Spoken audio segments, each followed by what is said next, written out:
బంగారం ధరల పరుగులు కొనసాగుతూ ఉన్నాయి.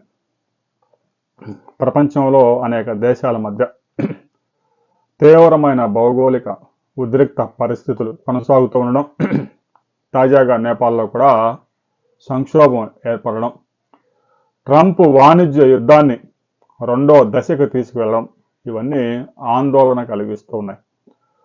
దీంతో ఒక్కరోజే 10 గ్రాముల బంగారం 5,000 రూపాయల పైగా పెరిగింది. తాజాగా 10 గ్రాముల ప్యూర్ గోల్డ్ భారత మార్కెట్లో 1,13,350 రూపాయలకు టచ్ అయింది. లైఫ్ టైం హై, జీవితకాల గరిష్టాలకు చేరింది. ఇక ఇంటర్నేషనల్ మార్కెట్లో కూడా ఔన్స్ గోల్డ్ అంటే 31 గ్రాముల ప్యూర్ గోల్డ్ $3,685 రికార్డు ధరకు చేరింది. దీనికి ప్రధాన కారణం స్టాక్ మార్కెట్లలో పెట్టుబడులు ఏమాత్రం సేఫ్గా లేకపోవడం, అమెరికా ప్రపంచంలోని 52 దేశాలతో వాణిజ్య యుద్ధం కొనసాగించడం, భారత్ మీద రెండో దశ ఆంక్షలు ప్రారంభించబోతా ఉన్నాము, అమెరికాలో ఉన్న 50 లక్షల మంది భారతీయుల్ని తరిమి కొడతా అని ట్రంప్ హెచ్చరిస్తా ఉన్నాడు. ఇప్పటి వరకు కేవలం 50% టారిఫ్లు మాత్రమే వేసి భారతదేశాన్ని ఉపేక్షించాం. ఇక నుంచి అమెరికాలో పనిచేస్తున్న సాఫ్ట్వేర్ ఉద్యోగులను కూడా భారత్ పంపిస్తామంటూ హెచ్చరికలు జారీ చేస్తా ఉన్నాడు.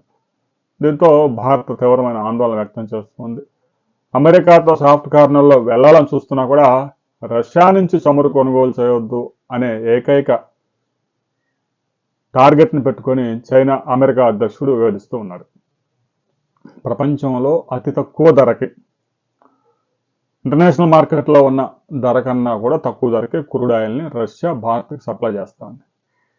మొత్తం 46% క్రూడ్ ఆయిల్ రష్యా నుంచే భారత్కి వస్తూ ఉంది ప్రస్తుతం.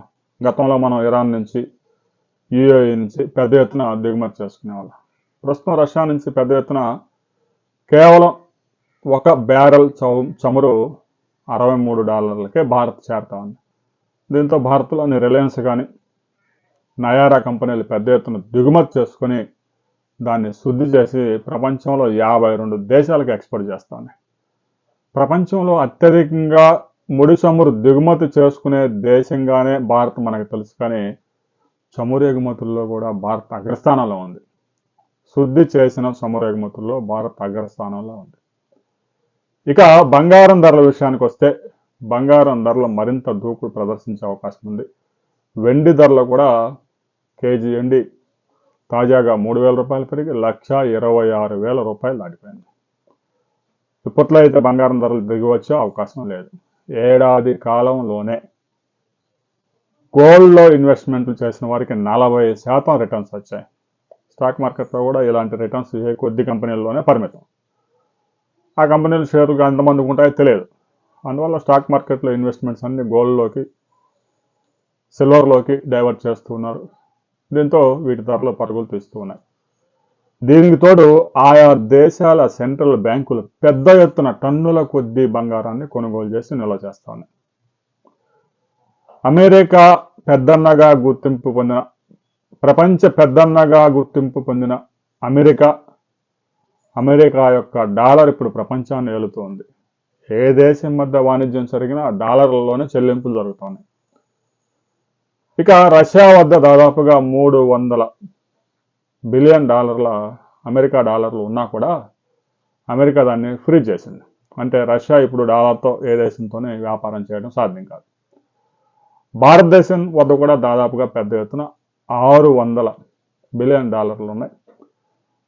అమెరికా ఏ క్షణంలోనైనా డాలర్ని ఫ్రీజ్ చేసే ప్రమాదం ఉంది. అలా ఫ్రీజ్ చేస్తే ఇక భారత్ విదేశాలతో డాలర్లో వ్యాపారం చేయడం సాధ్యం కాదు. అందువల్ల రిజర్వ్ బ్యాంక్ పెద్ద ఎత్తున బంగారాన్ని కొనుగోలు చేసుకోవడంతో పాటు ఆ బంగారాన్ని బ్యాంక్ ఆఫ్ లండన్లో కాకుండా తీసుకొచ్చి బాంబేలోని మింట్లో జాగ్రత్తగా పెడుతున్నారు. ఎందుకంటే లండన్లో కనుక పెడితే అంతర్జాతీయ సంబంధాలు దెబ్బతింటే ఆ బంగారాన్ని తీసుకురావడం కష్టం అవుతుంది. అందుకే ఇప్పటికే 540 టన్నులు తరలించారు. ఇంకా 300 టన్నులు బ్యాంక్ ఆఫ్ లండన్లో ఉంచారు. దాన్ని ఎప్పుడైనా డాలర్లో మార్చుకోవడానికి ఇమీడియట్గా అక్కడ అందుబాటులో ఉంటుందనే ఉద్దేశంతో ఉంచారు. దాన్ని కూడా తరలిస్తూ ఉన్నారు. రాబోయే కొద్ది రోజుల్లో రిజర్వ్ బ్యాంకు పెద్ద ఎత్తున బంగారం కొనుగోలు చేయబోతా ఉంది. ఇప్పటికే 840 టన్నుల నుంచి 880 టన్నులకి పెంచుకుంది. ఈ నెలలో కూడా మరో 40 టన్నులు రిజర్వ్ బ్యాంక్ బంగారాన్ని కొనుగోలు చేయబోతా ఉంది. చైనా సెంట్రల్ బ్యాంక్ కూడా పెద్ద ఎత్తున గోల్డ్ కొనుగోలు చేస్తూ ఉంది. రష్యా కూడా కొనుగోలు చేస్తూ ఉంది. అమెరికా డాలర్కి ఆల్టర్నేటివ్గా కరెన్సీ తీసుకురావాలని చేసిన ప్రయత్నాన్ని ట్రంప్ హెచ్చరికలతో నిలిపివేశాడు.